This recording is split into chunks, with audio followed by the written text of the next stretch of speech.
Good morning, नमस्कार, जोहार सभी साथियों का स्वागत है आपके अपने यूट्यूब चैनल रामगढ़ एडुकेयर में।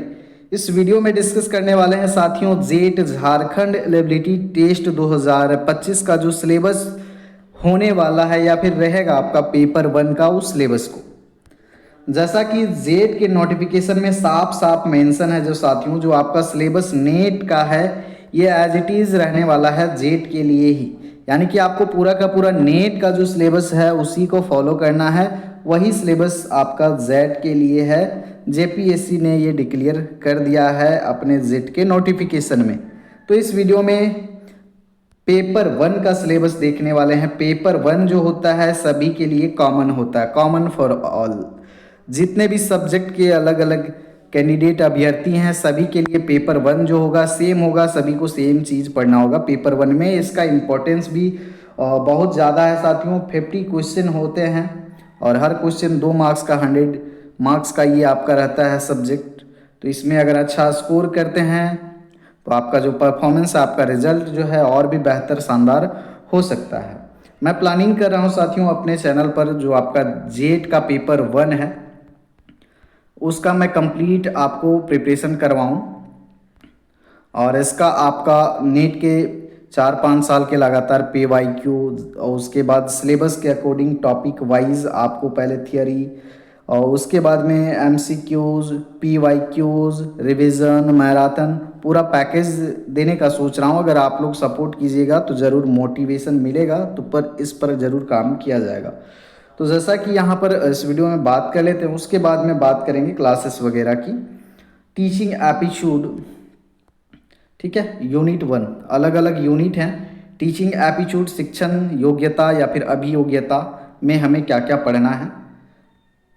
सभी यूनिट्स को यहाँ पर कैटेगराइज कर दिए हैं। इसमें हमें शिक्षण का अर्थ, स्वभाव, विशेषताएं और उद्देश्य, ये पहला टॉपिक है पहला चैप्टर का।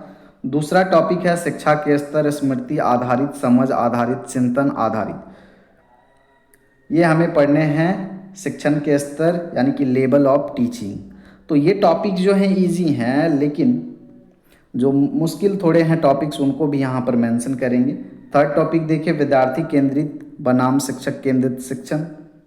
आगे है हमारा characteristics of a good teacher, अच्छे शिक्षक का क्या क्या गुण विशेषता होनी चाहिए, ये सब छोटी छोटी चीज़ें हैं। उसके बाद आगे टीचिंग मैथड्स जो हैं, लेक्चर मैथड है, डेमोन्स्ट्रेशन मैथड है, चर्चा, खोज, समस्या समाधान, ये सब चीज़ें आसानी से हो जाएंगी। ये पहला यूनिट में हमें इतना पढ़ना।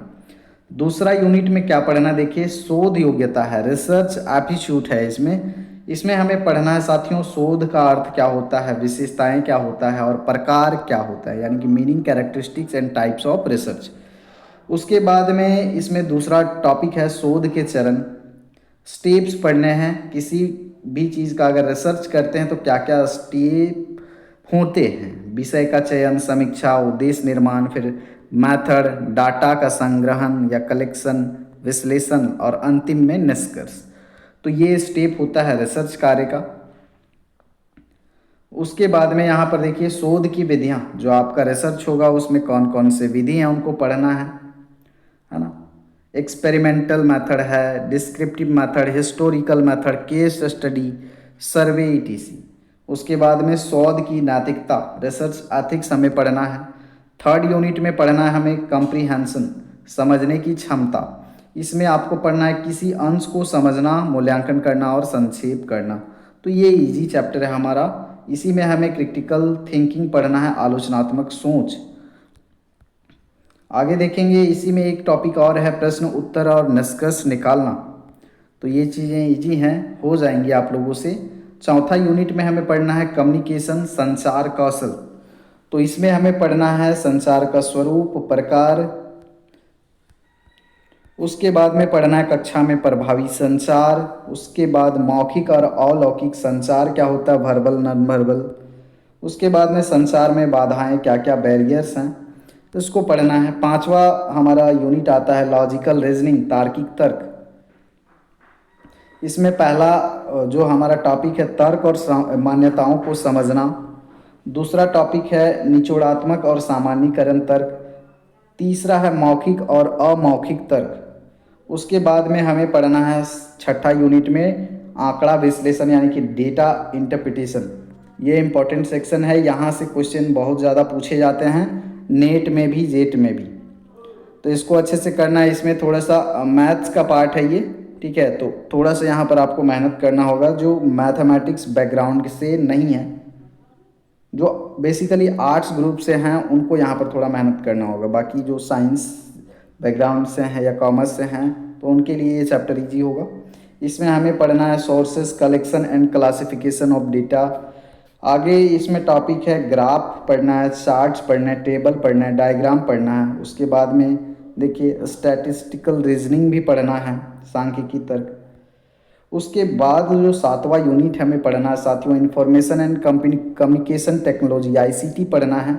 इसमें सीखने सिखाने में यानी कि टीचिंग लर्निंग में आईसीटी का, इंफॉर्मेशन एंड कम्युनिकेशन टेक्नोलॉजी की क्या भूमिका होती है हमें पढ़ना है। उसके बाद में हमें पढ़ना है साथियों शिक्षा में, एजुकेशन में कंप्यूटर, इंटरनेट और मल्टीमीडिया का उपयोग। साथ ही साथ इसी में और एक टॉपिक है ई लर्निंग, ऑनलाइन संसाधन और ओपन एजुकेशनल रिसोर्सेस। ये भी हमें पढ़ना है, क्योंकि छोटे छोटे टॉपिक्स हैं। 8वां यूनिट हमें कवर करना है पीपल एंड इन्वायरमेंट, लोग और पर्यावरण। इसमें हमें पढ़ना है साथियों समावेशी शिक्षा और सीखने वाले की विविधता, ये टॉपिक है। उसके बाद में इसी में हमें पढ़ना है पर्यावरण जागरूकता, अवेयरनेस। इसमें और एक टॉपिक है मानव मूल्य, ह्यूमन वैल्यूज़। और 9वां यहाँ पर आपका यूनिट है साथियों उच्च शिक्षा प्रणाली हमें पढ़ना है। इसमें टॉपिक जो कवर करेंगे भारतीय उच्च शिक्षा प्रणाली की संरचना क्या है, एजुकेशन सिस्टम का स्ट्रक्चर बेसिकली। उसके बाद में रेगुलेटरी बॉडीज़ जो हैं जैसे यूजीसी, नैक, एआईसीटीई, उसके बाद में एनसीटी, एक दो और बॉडीज आएंगे, इनको भी हमें पढ़ना है, इनसे भी सवाल रहते हैं। उसके बाद में जो पॉलिसीज़ हैं भारत में उच्च शिक्षा पर जो नीतियां बनाई गई हैं, जैसे हाल फिलहाल में नेशनल एजुकेशन पॉलिसी जो है 2020, इसको तो हमें विशेष रूप से पढ़ना है। इसके बाद में इससे पहले बहुत सारी पॉलिसियाँ बनी हैं, 1986 में बनी हैं, फिर नेशनल करिकुलम फ्रेमवर्क बना हुआ है। ये सब जो चीज़ें हैं, हमें जो भी नीतियाँ बनी हैं शिक्षा सुधार को लेके या गुणवत्ता को बढ़ाने के लिए, उनको भी हमें यहाँ पर पढ़ना है, ठीक है। तो यहाँ पर अगर मैं सीधा सीधा एक यूनिट का पर डे एक क्लास लूँ तो ये 7 दिन में पूरा थ्योरी कंप्लीट हो जाएगा।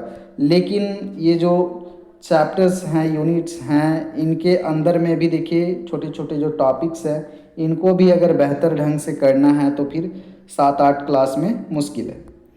तो कोशिश करेंगे साथियों जो थोड़े बड़े टॉपिक्स होंगे किसी भी यूनिट के अंदर में, उनको एक दिन में करेंगे। उसके बाद में साथ ही साथ उसका क्वेश्चन भी तो हमें करना है, एमसीक्यू भी करना है। साथ ही साथ जो नेट में पूछे हुए सवाल हैं, पीवाईक्यूज़ हैं, उनको भी साथ में करना है।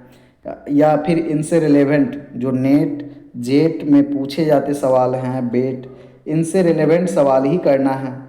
क्वेश्चन भी हमें साथ में ही करते जाना है। उसके बाद में फिर मैराथन आएंगे या फिर जो क्वेश्चन का सीरीज आएगा उसमें अलग से मैक्सिमम क्वेश्चन को लेकर के आ जाएगा। पहला टारगेट हमारा रहेगा कि पूरा जो थियरी सेक्शन है इसको अच्छे से आप समझें, क्योंकि यही मेन होता है, सिलेबस को समझना है। सिलेबस में जो टॉपिक्स यूनिट्स निर्धारित किए गए हैं उनको एक बार, दो बार, 4 बार अच्छे से समझना है चीज़ों को, उसके बाद ही तो क्वेश्चन बनेंगे आराम से।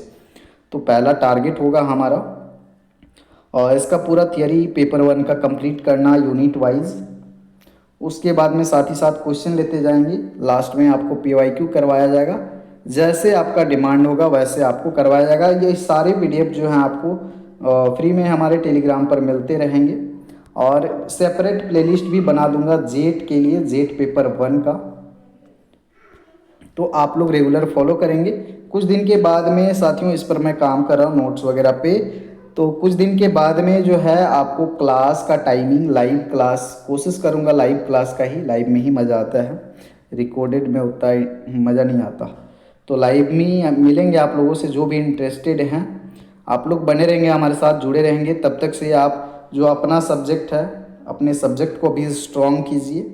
साथ ही साथ ये पेपर 1 जो है ये मेरा जिम्मेवारी रहा, मैं इसको कंप्लीट कराऊंगा। खुद से भी पढ़ना है, ऐसा नहीं कि डिपेंड हो जाना है पूरी तरह से, अपना और सेल्फ स्टडी भी करना है। इधर भी फॉलो करना है। बाकी अपना जो मेन सब्जेक्ट है आपका उस पर भी मेहनत करना है। बाकी आगे के अपडेट के लिए बने रहेंगे हमारे साथ में। धन्यवाद।